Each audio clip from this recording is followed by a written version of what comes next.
شہید کر دیا گیا؟ کس نے کرایا؟ کہاں سے تعلیم حاصل کر کے آیا تھا وہ جس نے شہید کیا شاہ فیصل شہید کو؟ اس کی گردن پر کون سوار تھی؟ وہ یہودی لڑکی کے جس کے فوٹو بھی شائع ہوئے، ایک گردن پر اٹھائے کھڑا ہوا شہزادہ اپنی ایک یہودی دوست کو۔ دوسری جنگ عظیم کے بعد ایک دور آیا، امریکہ ابھرا ہے دنیا کی عالمی سطح پر سیاست میں۔ اس کے ہاں کچھ آزادی کے تصورات تھے، اس نے بھی سپورٹ کیا۔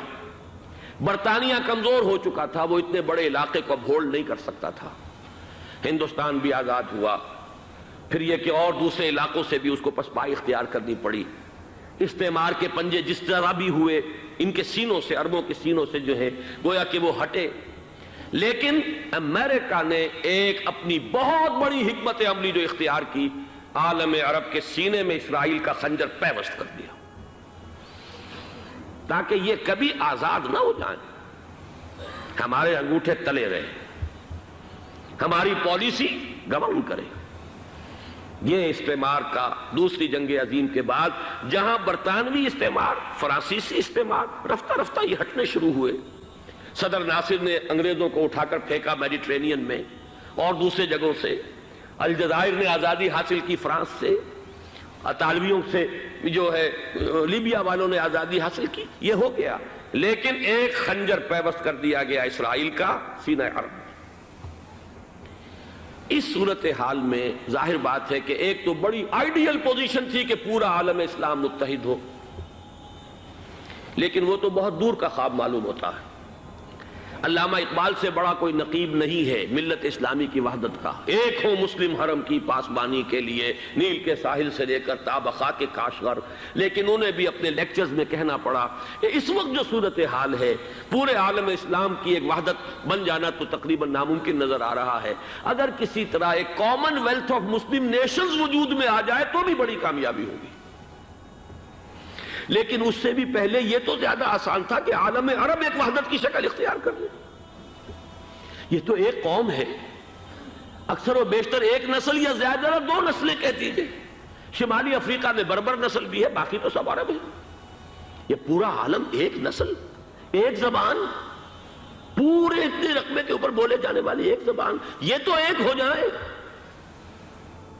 افسوس یہ ہے کہ اس کا ایک ہو جانا، ایک شخصیت ابھری تھی جو مذہبی مزاج کی شخصیت تھی، جو دینی مزاج کی حامل شخصیت تھی، اگر اس کی قیادت میں عالم عرب متحد ہو جاتا تو واقعتاً ایک بہت بڑا جو ہے مرحلہ وہ طے ہو جاتا پوری عالمی ملت اسلامیہ کی ایک وحدت اختیار کرنے کا۔ وہ شخصیت تھی شاہ فیصل شہید کی، اور اس لفظ کے ساتھ ہی آپ کے ذہن میں آ گیا ہوگا کیوں انہیں شہید کر دیا گیا، کس نے کرایا؟ کہاں سے تعلیم حاصل کر کے آیا تھا وہ جس نے شہید کیا شاہ فیصل شہید کو؟ اس کی گردن پر کون سوار تھی؟ وہ یہودی لڑکی کے جس کے فوٹو بھی شائع ہوئے، ایک گردن پر اٹھائے کھڑا ہوا شہزادہ اپنی ایک یہودی دوست کو، لڑکی کو، اور وہی ہے کہ جس نے جا کر پستول سے شہید کیا ہے۔ جان میں اچھی طرح جان لیجئے، جیسے بارہا میں نے عرض کیا ہے کہ حضرت عمر کو شہید کرنے والا کہنے کو ابو لولو فیروز تھا، لیکن اس کے پیچھے پورا ایرانی نسل پرستی کا جو پورا پس منظر ہے، اسے تو ہر شخص جس کی ذرا بھی نگاہ جو ہے جو صرف منظر کو نہ دیکھ رہی ہو، پس منظر کو بھی دیکھنے والی ہو، وہ تو جان لے گی کہ ابو لولو فیروز ایک فرد کا نام نہیں تھا، وہ ایران کا انتقام تھا عالم عرب سے۔ بالکل اسی طریقے سے یہ امریکی استعمار کا ہتھ کنڈا تھا، اسے محسوس ہوا۔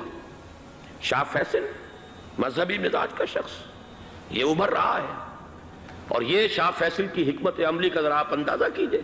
لاہور میں سمٹ کانفرنس ہوئی، اس میں وہ آئے، سب سے ٹاورنگ پرسنالٹی پورے اس وقت عالم اسلام کے اندر شاہ فیصل کی تھی، اور وہ گویا کہ ایک بہت ہی جس کو کہا جائے کہ ایک بہت ایلڈرلی، ایک بزرگانہ ایک شخصیت جو ہے، اور انہوں نے اپنے دولت کے دروازے، عرب میں وہ مشہور تھے کہ نہایت خسیس اور بخیل انسان ہے، اس لیے کہ وہاں وہ خرچ کرتے تھے حساب کتاب کے ساتھ، لیکن ان کے خزانے کھلے ہوئے تھے عالم اسلام کے لیے، ادھر بھی مدد ہے، ادھر بھی مدد ہے، ادھر بھی کام ہو رہا ہے، ادھر بھی کام ہو رہا ہے۔